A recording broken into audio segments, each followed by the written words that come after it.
Well, welcome everybody to our first ever Speditorial podcast. It's been a long time coming. I have my fluorescent lights on in my office because the lighting was terrible with just my tiny little office lamp that I have. So it's kind of giving me a little bit of a headache, which is it's completely fine. But at least the video is decent. So this is the podcast where all things special education will be discussed. So before jumping into it, let's shoot into that intro. Welcome to our podcast. Our what?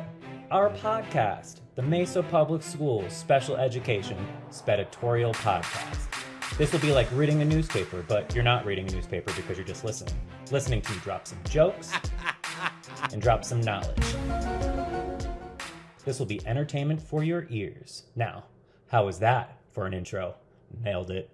So I hope you all laughed a little bit with the intro. T, my trusty sidekick, had put that together, and I thought it was brilliant. So I hope you enjoyed that. But let's get into it. Let's get into the thick of it all. So 2020, right? That's been quite the year. Just think about everything that has transpired from January. Actually, let's go a little bit before that. What started in December was the Australian fires. Do you remember those? They, overtook every news site or newspaper that you had read. So we talked about the Australian brush fires, and then January hit. And January was, I believe, the impeachment of Trump, or the trials of that. And I think the tensions with Iran. And then February was the primary debates with the Democratic side of politics, and then I think social justice issues when we're talking about LGBTQ and the Black Lives Matter movement, and then March hits, and it just went poof. And we know what happened in March is when COVID happened. So it's been quite the year. COVID, March feels like it lasted for 89 years, and we're still in the thick of it all, still dealing with COVID. I do hope everybody is being safe and wearing a mask and all that stuff. I have mine right here. I'll just be really excited when this all goes away. I might use it as like a badge of honor, like the Scarlet Letter, or like use it as a graduation cap and like toss it in the air as like a rite of passage, because it's been an interesting few months. It sure has. So I know through March through May was kind of like a blur, and I think it was a blur for all of us. There was just so much information out from our state education agency and our Office of Special Education Programs with the federal government, and then us trying to help you along the way and support and facilitate any way that we possibly could. And it was just like a whole bunch of information in your head, and your head was just going like this and probably just about to spin off of your shoulders. So I do just want to thank you for at least rolling with the punches with us. I know a lot of things have kind of changed, and you guys have been so flexible with the special education department and have a willingness to work with us. So I do want to, give you guys all a shout out, because you guys have been awesome during this whole process. There's a few hiccups here and there, but I mean, why wouldn't there be? It was like a whirlwind that I don't think any of us were really expecting was going to happen. So again, I just appreciate every one of you for sticking with us and flexible with your scheduling and flexible with your communication and how you input that into our Synergy platform and how you communicated that with our families and students. It's been noted, and we do appreciate you guys a lot. So this podcast is going to be just basically another platform where we're going to communicate with you. I hope that I can, be a little bit funny while you're watching me or listening, because it is a podcast. We did decide to do a video as well because we do have some visual learners, so we're trying to, expand, just like we did with the newsletter, which will also be coming. So the way that this is going to work, it's going to kind of be like the David Letterman with the top 10. However, we're going to just do a top 5.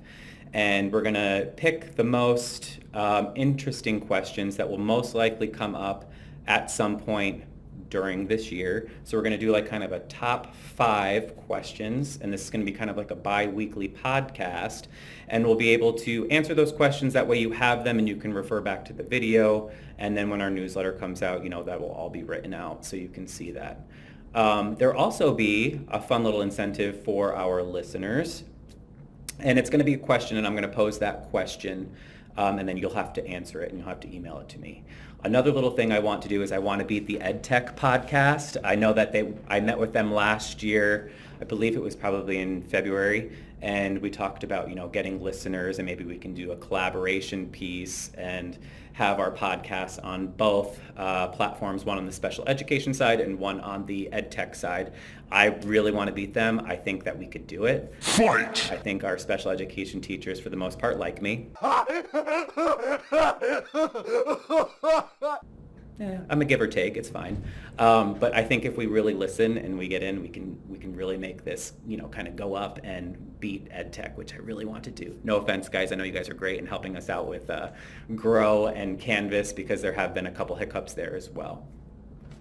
So the top 3 questions that our department has received, I'm going to pose them. I'm also going to answer them. So here's the third one that we've received the most on is, what documents need physical or digital signatures during COVID?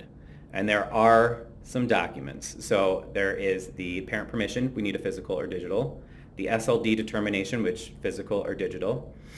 Progress reports from our related service providers, they could be locked and signed through the Synergy platform, or they'll have to physically or digitally sign if they haven't done that already.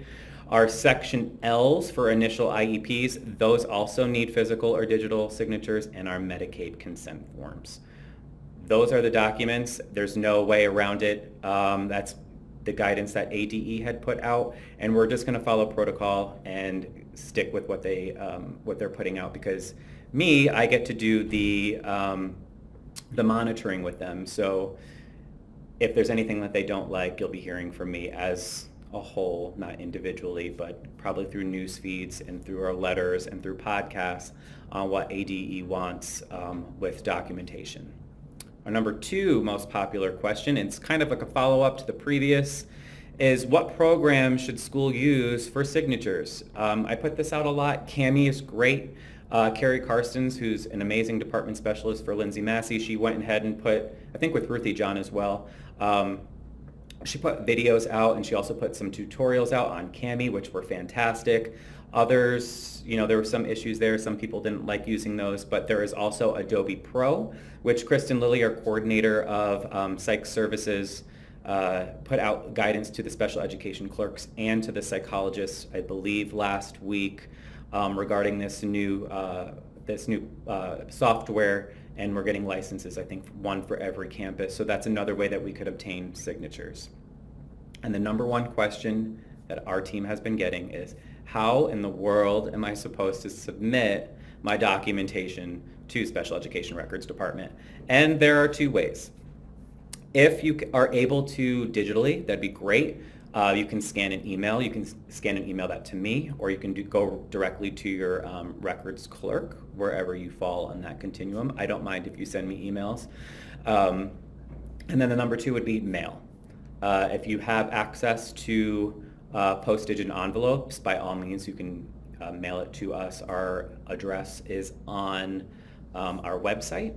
You can address it to your special education records clerk. You can address it to Diane Scotco. You can address it to me. I'll be happy to get your mail. I would love to open things up in my office, even if it is records. I know that's a little weird. So those are the questions that we've been receiving. And again, this is our first podcast, so we're only going to do 3 this round.